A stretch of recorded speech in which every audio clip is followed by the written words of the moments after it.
ஈவேரான்னு சொல்லி பழகு. வாழ்த்துக்கள். ஏனுகளே இந்த நாட்டின் விடுதலைக்கு மாடு இழுக்க திணறுகிற செக்க இழுத்த நம் பாட்டனை வாவூசி என்று தாண்டா சொல்றான். செக்கெழுத்த செம்மல் என்றோ கப்பல் ஓட்டிய தமிழன் வாவூசி என்றவன் சொல்லுவதில்லடா. அயோக்கிய பயலு. பெருந்தலைவர் காமராஜ் பதியலடா. காமராஜ் தெய்வ திருமகன் முத்துராமலிங்க தேவரடா. முத்துராமலிங்க தேவர் நேர்மையின் நேர் வடிவம் கக்கன் கிடையாதுடா. கக்கன் தனித்தமிழ் அடிகளார் மறைமலை அடிகள் கிடையாதுடா. கிடையாது. பெரும்பாவளன் சோமசுந்தர பாரதி கிடையாது. முத்தமிழ் காவலர் கே.ஆ.பி. விஸ்வநாதன் கிடையாது. தமிழ் பேரறிஞன் அண்ணல் தங்க கிடையாது. சிலம்பு செல்வன் மாப்போசி கிடையாது. தமிழர் தந்தை சீபா ஆதித்தனார் கிடையாது. ஆதித்தனார் மாப்போசி அவன் வீட்டு கக்குஸ் கொள்வி முறவாச செய்யற மாதிரியே நம்மள பேசுவான். ஆனா இவரை தந்தை பெரியார். ஒரு காலம் வருது, விரட்டி விரட்டி வெளுக்கிற காலம் வருது. நீ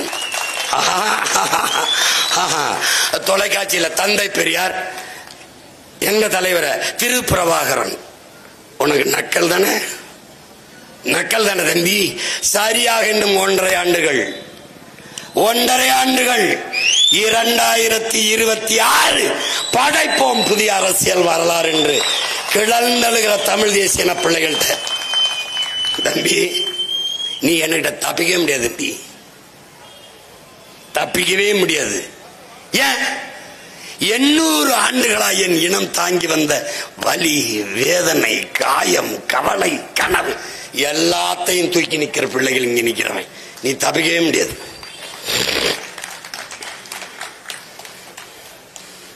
பேச சொல்லு பாப்போம். இல்லைன்னு சொல்ல சொல்லு. விடுதலை வேண்டாம், விடுதலை வருகிற நாளை கருப்பு கொடி காட்டி கருப்பு தினம் என்று பேசியவர். தேவிங்க மாதிரி ஒரு அயோக்கிய பேர நீ பாத்திருக்கியா? சட்டத்தை சட்ட நகலை எரிப்பவர்கள் சட்டசபை தேர்தலில் எப்படி போட்டியிட முடியும்? இது யாரு? பெரியார். நவம்பர் 26 சட்ட நகலை எரித்த நாள். இது யாரு? பெரியார். ஏன் சாதி ஒழிப்பு நாள், அரசியல் சாசனத்தை பெரியார் எரித்த நாள் என்று நவம்பர் 26 இந்த திராவிட திருட்டு திருவாளர்கள் கொண்டாடுகிறார்கள். காரணம், அன்று என்னுயிர் தலைவன் தமிழ் தேசியனத்தின் எழுச்சி மிகுந்த புரட்சி மிகுந்த அடையாளமாக இருக்கிற எங்கள் தலைவன் பிறந்த நாளை தமிழ் தேசியன பிள்ளைகள் கொண்டாடுகிறார்கள். அதை திசை திருப்ப அந்த நாளை சட்ட நகல் எரிப்பு நாள், சாதி ஒழிப்பு நாள் என்று கொண்டாடுகிறார்கள் என்றால் எப்படி? நாங்கள் வந்தால் நீட் தேர்வை ரத்து செய்வோம். எது? ஏமாற்று. ஏமாற்று. அவனுக்கு தெரியும் ரத்து செய்ய முடியாதுன்னு. ஏன்? கொண்டு வந்தவனே அவன் தான். என்ன சிரிக்கிற? நீட் தேர்வை கொண்டு வந்தது யார்? காங்கிரஸ் பெருமக்கள். கூட இருந்து கும்மி அடித்தது யார்? திராவிட திருவாளர்கள். என் தங்கச்சி அனீஸ் பேசுனா பாருங்க, பாத்திமா. என்னையே கொண்டு வந்தது யாரு? ஐயாதான். கொடிய ஆள் தூக்கி சட்டத்தை கொண்டு வந்தவர்கள் காங்கிரஸ் பெருமக்கள். கூட இருந்து கையெழுத்திட்ட பெருமக்கள் திருடர்கள் முன்னேற்ற கழக திருவாளர்கள். சிஐஏ ஐயாக்கள் தான். ஜிஎஸ்டி சரக்கு மற்றும் சேவை வரி. இதுல ரொம்ப அழகானது என்ன தெரியுமா? சரக்குக்கு மட்டும் இல்லை வரி. எப்படி? இந்த சரக்கு மற்றும் சேவை வரி கொண்டு வந்தவர்கள் இவர்கள்தான். அதை கூட இருந்து அனுமதித்த பெருமக்கள் இந்த திராவிட முன்னேற்றக்காரர்கள். எது ஒன்று சொல்லு, எது ஒன்று சொல்லு.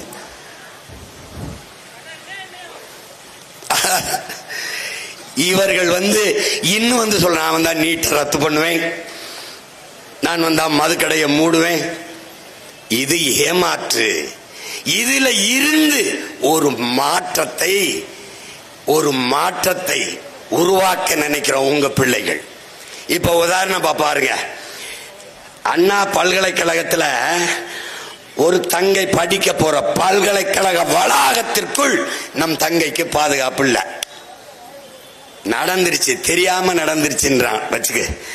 தங்கச்சி ஒரு குற்றப்பதிவை கொடுக்கிறார், இந்த மாதிரி என்னை பாலியல் தொந்தரவு பண்ணிட்டான், வன்கொடுமை செஞ்சிட்டான்.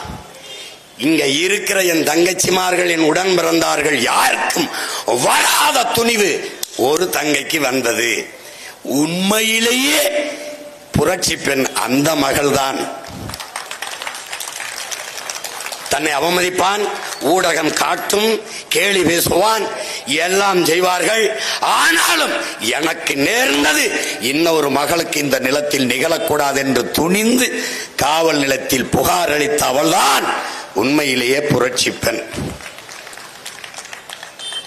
அவன் என்ன பண்ணா, எப்படியெல்லாம் தன்னை பாலியல் சீண்டல் செய்தான்ங்கிறத வாக்கு மூலமா கொடுத்தா பாரு. அந்த வாக்கு மூலத்தை வெளியிட்டான்டா திராவிட திருட்டு பய. கேட்டா அது அது என்னது டெக்னிக்கல் எரர். இத்தனை ஆயிரக்கணக்கான எஃப்ஐஆர் பதிவாகும் போது, முதல் தகவல் அறிக்கை பதிவாகும் போது அந்த தங்கச்சி கொடுத்தது மட்டும் எப்படி வெளியில வருது? எதுக்கு வருது? இனிமேல் யாராவது அவன் கைய பிடிச்சிருத்தான், அவன் தொந்தரவு பண்ணா, அவன் அப்படி பண்ணா இப்படி பண்ணான்னு யாராவது நீங்க குற்றப்பதிவு கொடுக்க, வழக்கு கொடுக்க வருவீங்களா? வந்தா என்ன ஆகும்? உன் பேரு, உங்க அப்பன் பேரு, உன் ஊரு பேரு, உன் பார எல்லாத்தையும் வெளியிடுவான். இதுதான் அது. எப்படி எப்படிப்பட்டவர்களிடத்தில் ஆட்சி இருக்குவர்? நடந்துருச்சு விடு. தங்கச்சிக்கிட்ட வாக்குமூலம் வாங்கி பதிவு பண்ணல, அந்த ஞானசேகரன் குற்றவாளி இருக்கல, அவன்கிட்ட ஏன் செய்தாய்?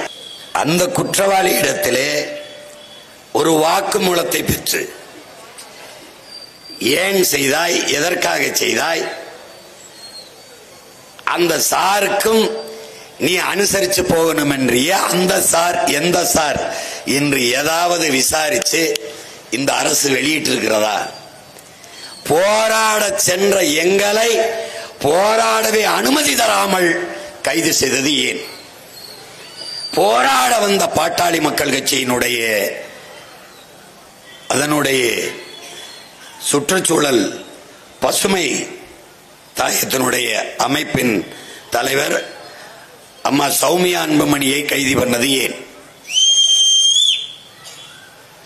குஷ்பு அவர்கள் தலைமையிலே பாரதிய ஜனதா கட்சியின் மகளிர் அவர்கள் போராடியவர்களை கைது செய்த ஆட்டு தொட்டியில் அடைத்தது ஏன்? போராடவே அனுமதிக்காத அரசு. அப்ப என்ன வருது? குற்றவாளி ஞானசேகரனா, அரசு குற்றவாளியா என்ற கேள்வி வந்து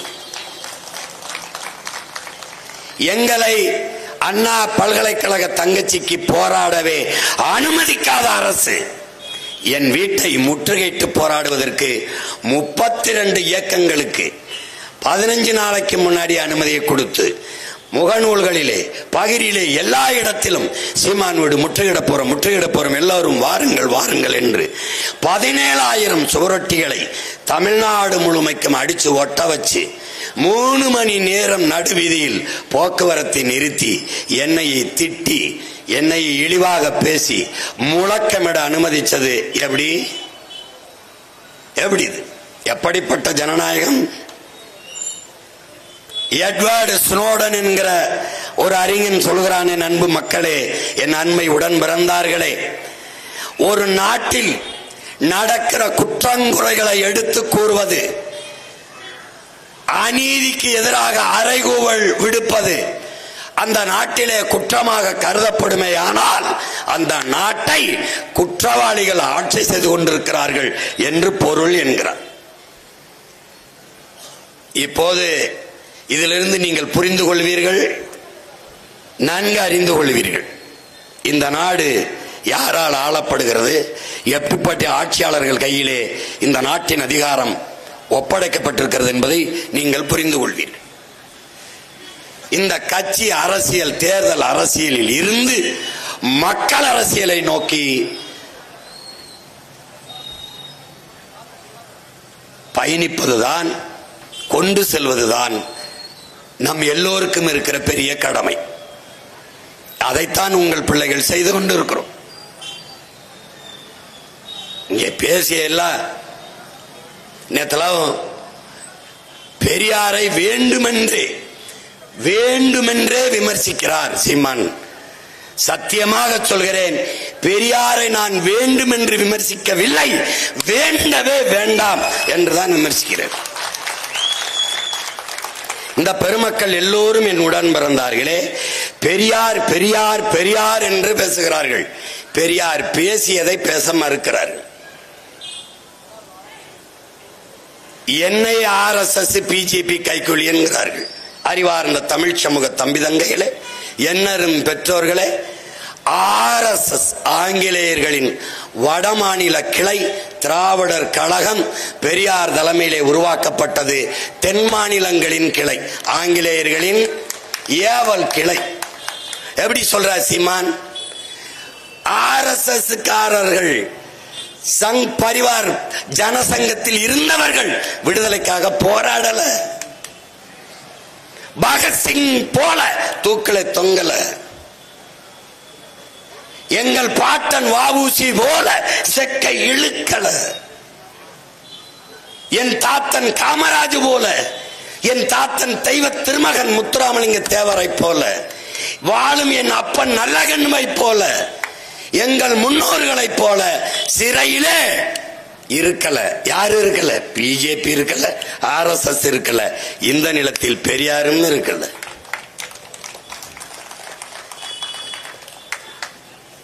உனக்கு சந்தேகமா இருக்க?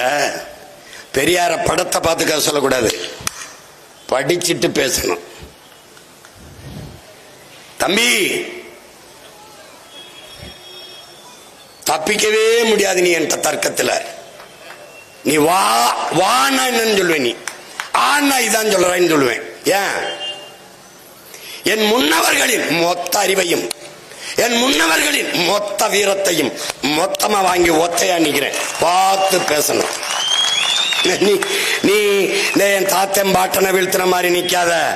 அவன் பேரன் சோரனா இல்ல, தீரனா வீரனா சூரனா வந்து நிக்கிறேன். என்னை நீ வெல்வது கடினம். ஒண்ணுதான் நீ என்னை செய்ய முடியும். வழக்கை போடலாம், சிறையில் போடலாம். அதை தவிர நீ என்னை ஒண்ணும் பண்ண முடியாது.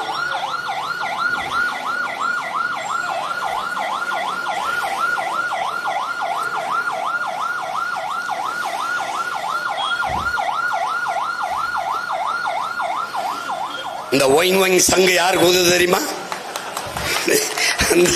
இந்த திராவிடர்களுக்கு தான். நீ ஒண்ணுமே செய்ய முடியாது என்னைய.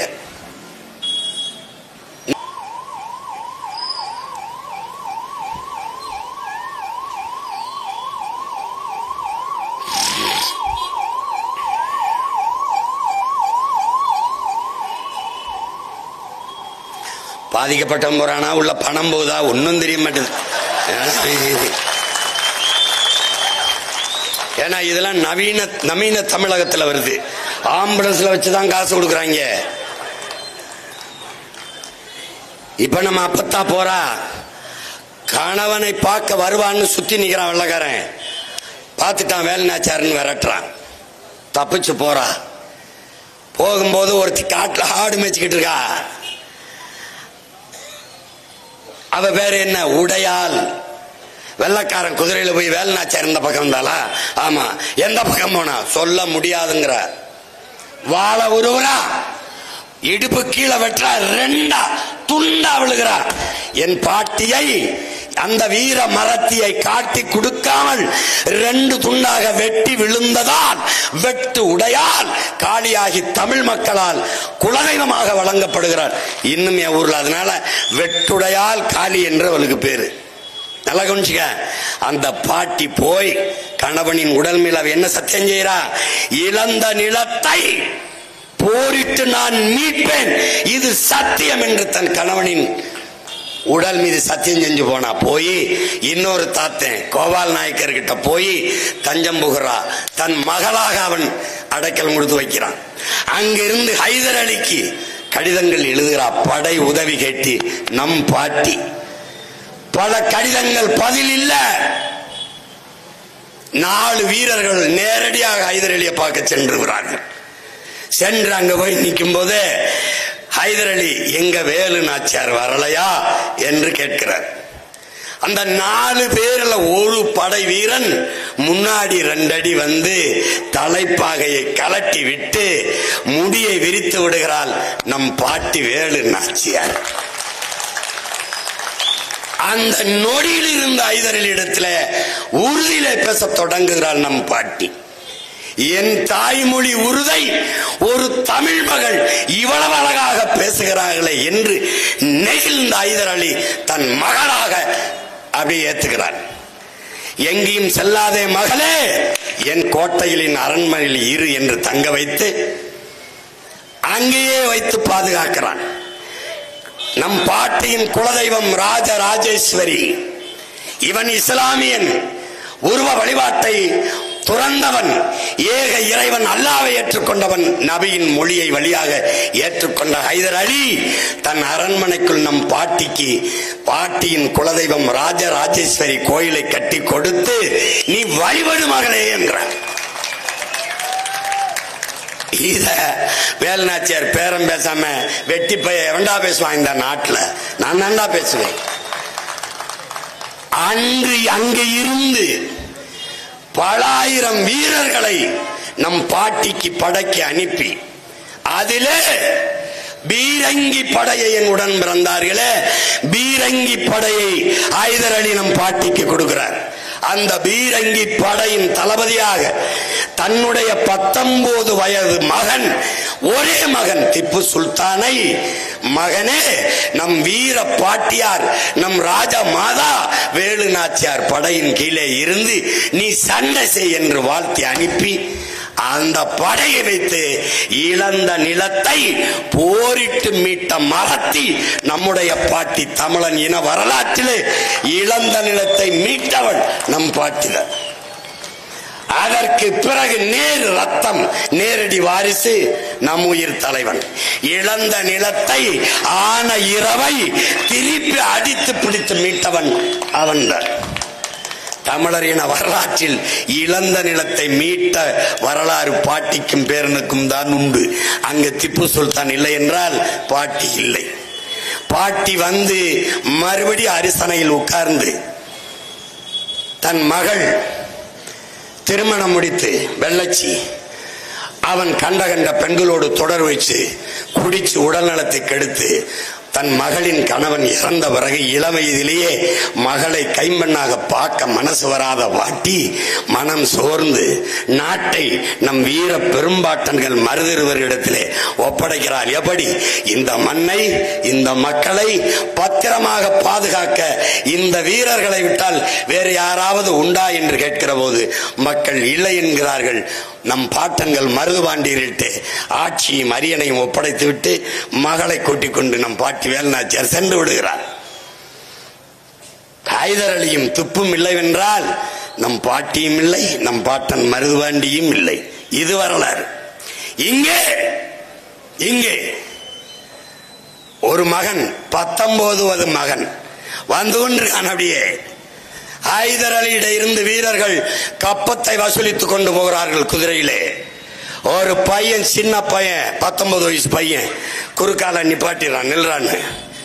என்னடா அது கப்ப வசூலிச்சுட்டு போறோம் மன்னருக்குன்னு அடிச்சு பறிச்சுக்கிறான்.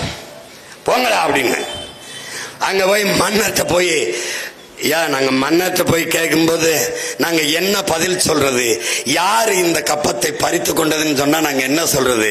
டேய், சென்னிமலைக்கும் சிவன் மலைக்கும் இடையில் சின்னமலை பறித்து கொண்டான்னு போய் சொல்றான் அப்படின்னு போய் சொல்றான். அங்க ஹைதர் அலி கிட்ட போயிட்டு யாரு எத்தனை பேருன்னு ஒரே ஒருத்தன், என்ன வயசு இருக்கும்? 19 வயசுன்னு அவன் பதறிடுறான். 19 வயசு பையன் இத்தனை வீரர்களை அடிச்சு பறிச்சு விட்டானாடா. அப்ப நம்ம பாட்டை இந்த ஹைதர் அலியை ஒழிக்கணும், இந்த திப்பு சுல்தானை ஒழிக்கணும்னு நினைக்கிறாப்ல. இவன் என்னடா நம்ம மண்ணில இருந்து கப்போ செலுத்துறான் காவாலி போயின்னு வெறியில இருக்காப்ல. இவன் யாரு? மண்ணை இல்ல, நம்ம பாட்டியாவது மண்ணை அரசி. இவன் மண்ணன் கிடையாது. வேளாண் குடும்பத்தில், விவசாய குடும்பத்தில் பிறந்த 9வது மகன். யாரு? இந்த தீரன் சின்னமலை தீரப்படல சின்னமலை. இப்ப என்ன ஆகுது பாக்குறாரு, வெள்ளக்காரன் வந்துடுறான். என்ன முடிவெடுக்கிறாரு, டேய் திப்பு இங்க தாண்டா இருப்பான், நம்ம எப்ப வேணாலும் சண்டை போட்டுக்கலாம்டா, வெள்ளக்காரன் பொது எதிரிடா, அவனை முதல்ல ஒழிக்கணும்டான்னு முடிவெடுக்கிறாப்ல. படையத்தருக்கு இவர் என்ன பண்றாரு, பல்லாயிரக்கணக்கான இளைஞர்கள் நம் பாட்டன் பின்னாடி திரள்றான். இந்த பாரு, ஸ்டாலின் கூப்பிட்டா கூட்டத்துக்கு ஆள் வரும் முதலமைச்சர், உதயநிதி கூப்பிட்டா மாவட்ட செயலாளர் ஒன்றிய செயலாளர் ஆள் கூட்டி வருவான் துணை முதலமைச்சர், சீமா கூப்பிட்டா யாரு வருவா, எவனும் வரமாட்டான். ஆனா வர்றான். ஏன்? உணர்வுள்ள மானம் உள்ள தன்மானம் உள்ள மக்கள் திரண்டு வர்றான். ஏன்? இவன் தலைவன் என்று இல்ல, என் உடன் பிறந்தவன், என் மகன், என் சித்தப்பன், என் மாமன், என் அண்ணன், எனக்கானவன் என்ற நம்பிக்கையில கூடுறான். அப்படி நம் பாட்டன் தீரன் பின்னாடி மக்கள் திரண்டார்கள். எனக்காவது பேச வருது, அவனுக்கு அதுவும் இல்லை. அந்த மகன் பெரும் படையை கட்டியிருக்கிறான் என்றால் அவன் எவ்வளவு பெரிய வீரனா இருப்பான்னு பாத்துக்க. அவன் பின்னாடி திரண்டான், நேர மைசூருக்கு போயிட்டான். போய் திப்பு சுல்தானை எதிரிலையும் பார்க்கிறான். பார்த்த உடனே இவர் தன் படையோடு அங்க சேர்ந்துக்கிறாரு. அவனுகிட்ட இருக்க போர் பயிற்சி இவருக்கும், இவர்கிட்ட இருக்கிற சிலம்ப பயிற்சி அவர்களுக்கும் கொடுத்து திப்போட சேர்ந்து வெள்ளக்காரனை அடிச்சு நொறுக்குறாங்க. தீரனுடைய வீரத்தை பாராட்டி திப்பு ஓடா நிலையை தலைமையிடமாக கொண்டு, தீரா நீயே ஆட்சி செய், நீயே மன்னன் என்று முடிச்சுட்டு போயிடுறான். இப்ப சண்டை வெள்ளக்காரனோட. நம்ம பாட்டன் மோதுறான். பாட்டன் அவன் சொல்றான், தீரா நீ ஆட்சி செஞ்சுக்க, 50 சரிபாதிய கப்பை என கட்டிடு, மீதியை நீ மக்களை ஆட்சி நடத்த வச்சுக்க, மக்களுக்கு செலவு பண்ணு, மக்களுக்கு நல்லது செய்ய வச்சுக்கன்னு. யாரு நாட்டை யாரு ஆளுறதுக்கு யார அனுமதி கொடுக்கறது? ஏய் போடா போடா அப்படின்றப்ப நீங்களே ஆட்சி செய்யுங்க, உங்க ஆட்சியில் வாழத்தான் நாங்க விரும்புகிறோம் என்று கடிதம் எழுதிய விருந்தகை யாருன்னு சொல்லு. ஈவேரான்னு சொல்லி பழகு. வாழ்த்துக்கள். ஏனுகளு டேய், இந்த நாட்டின் விடுதலைக்கு மாடு இழுக்க திணறுகிற செக்க இழுத்த நம் பாட்டனை வாவூசி என்று தாண்டா சொல்றான். செக்கெழுத்த செம்மல் என்றோ கப்பல் ஓட்டிய தமிழன் வாவூசி என்றவன் சொல்லுவதில்லடா. அயோக்கிய பயலு. பெருந்தலைவர் காமராஜ் பதியலடா. காமராஜ் தெய்வ திருமகன் முத்துராமலிங்க தேவரடா. முத்துராமலிங்க தேவர் நேர்மையின் நேர் வடிவம் கக்கன் கிடையாதுரா. கக்கன் தனித்தமிழ் அடிகளார் மறைமலை அடிகள் கிடையாதுரா. கிடையாது. பெரும் பாவலன் சோமசுந்தர பாரதி கிடையாது. முத்தமிழ் காவலர் கே.ஆ.பி. விஸ்வநாதன் கிடையாது. தமிழ் பேரறிஞன் அண்ணல் தங்க கிடையாது. சிலம்பு செல்வன் மாப்போசி கிடையாது. தமிழர் தந்தை சீப்பா ஆதித்தனார் கிடையாது. ஆதித்தனார் மாப்போசி, அவன் வீட்டு கக்குஸ் கொள்வி முறவாச செய்யற மாதிரியே நம்மள பேசுவான். ஆனா இவரை தந்தை பெரியார். ஒரு காலம் வருது, விரட்டி விரட்டி வெளுக்கிற காலம் வருதுங்க. தொலைக்காட்சியில தந்தை பெரியார், எங்க தலைவரை திருப்பிரபாகரன். உனக்கு நக்கல் தானே? நக்கல் தானே தம்பி? சரியாக இன்னும் 1.5 ஆண்டுகள் 2026 படைப்போம் புதிய அரசியல் வரலாறு என்று கிளர்ந்தழுகிற தமிழ் தேசிய பிள்ளைகள்கிட்ட. தம்பி நீ என்கிட்ட தப்பிக்க முடியாது தம்பி, தப்பிக்கவே முடியாது. ஏன்? 800 ஆண்டுகளா என் இனம் தாங்கி வந்த வலி, வேதனை, காயம், கவலை, கனவு எல்லாத்தையும் தூக்கி நிக்கிற பிள்ளைகள் இங்க நிக்கிறவன். நீ தப்பிக்கவே முடியாது.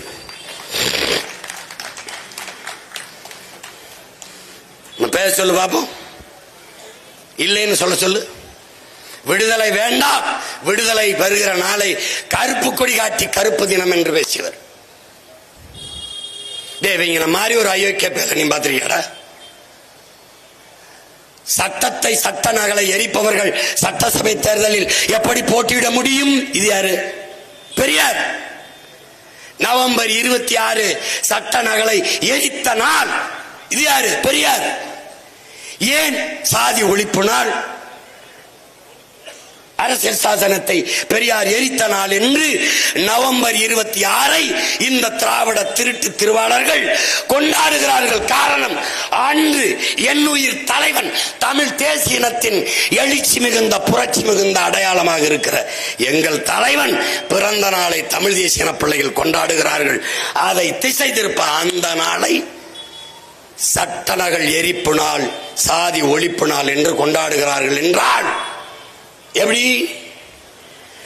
சட்ட நகலை எரிப்பது ஒன்று, அது ஒரு பெரியார். சட்ட நகலை எரித்தவர்கள் எப்படி சட்டசபையில போட்டியிடலாம், இது ஒரு பெரியார். இப்போ கேள்வி வருது, இதுல எந்த பெரியார்? உங்கள் தந்தை பெரியார். எந்த பெரியார்? எப்படி பதில் இருக்க?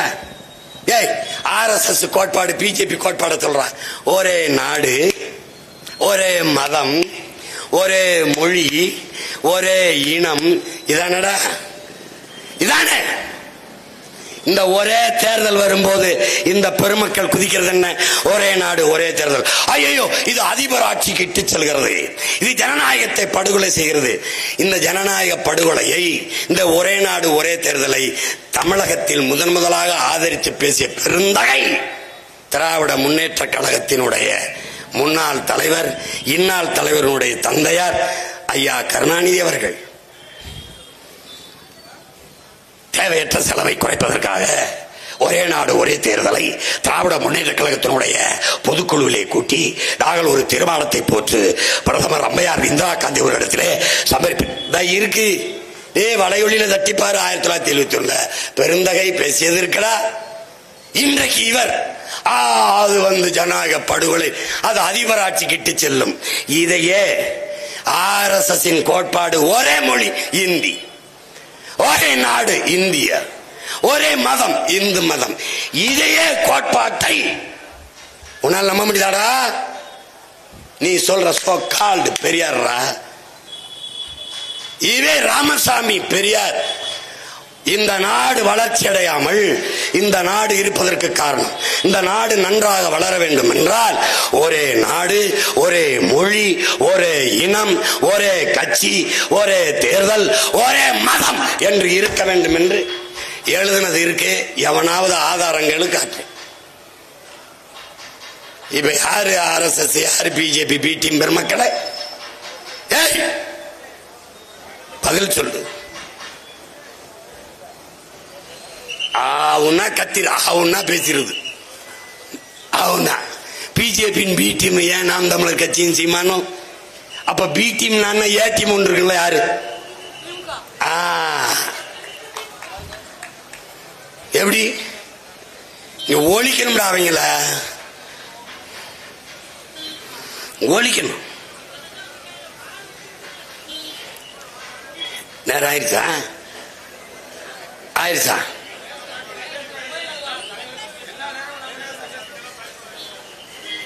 அதுக்கு பயப்படல, நாளைக்கு கூட்டத்துக்கு தரமாட்டாங்க. 7:30 மணிக்கு மேடை ஓட விட்டு அதுக்கப்புறம் நாங்க பேசி,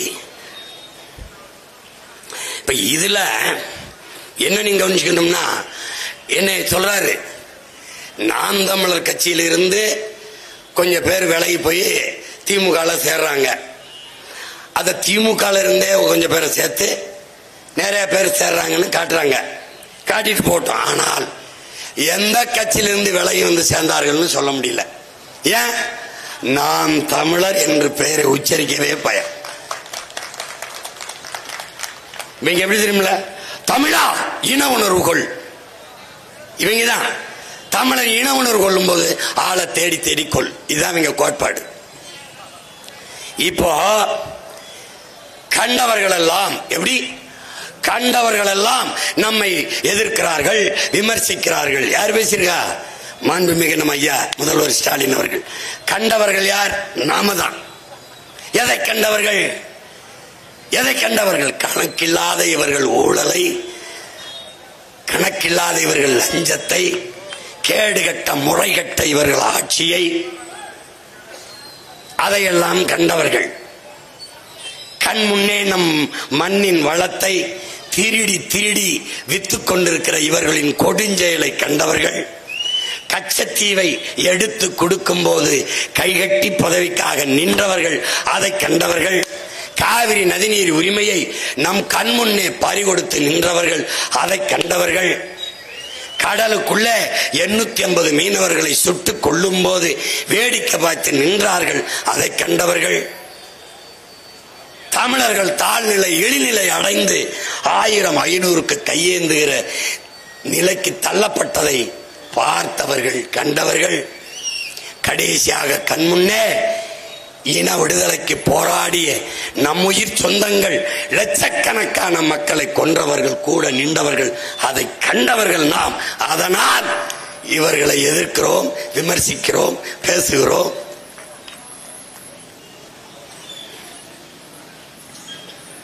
சாதாரண ஆட்கள் இல்லை இவர்கள்.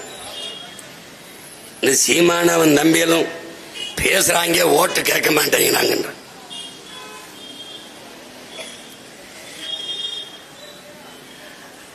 என் அன்பு மக்கள், என் தம்பி அவ்வக்கர், தங்கச்சி அனீஸ் எல்லாரும் பேசினாங்க. பேசிக்கொண்டிருக்கும் போது பாங்கொலி கூட கேட்டது. என் மக்கள்கிட்ட நீங்க எனக்கு ஓட்டு போடுங்கன்னு நான் கேட்கல. ஆனால் ஏக இறைவனிடம் 5 முறை இறையச்சத்தோடு துவா செய்றீங்க, தொழுகிறீங்க.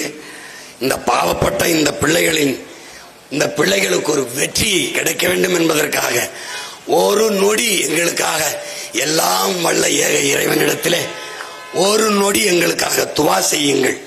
எங்களுக்கு நீங்க ஓட்டு போடுங்க, போட வேணாம் சொல்லல. இந்த பாவப்பட்ட பிள்ளைகளுக்கு ஒரு முறை வெற்றியை கொடு அல்லாஹ் என்று எங்களுக்காக ஒரு நொடி 5 வேளை தொழுகையில் ஒரு நொடி எங்களுக்காக துவா செய்யுங்கள். வேற ஒன்றும் நாங்கள் கேட்கவில்லை.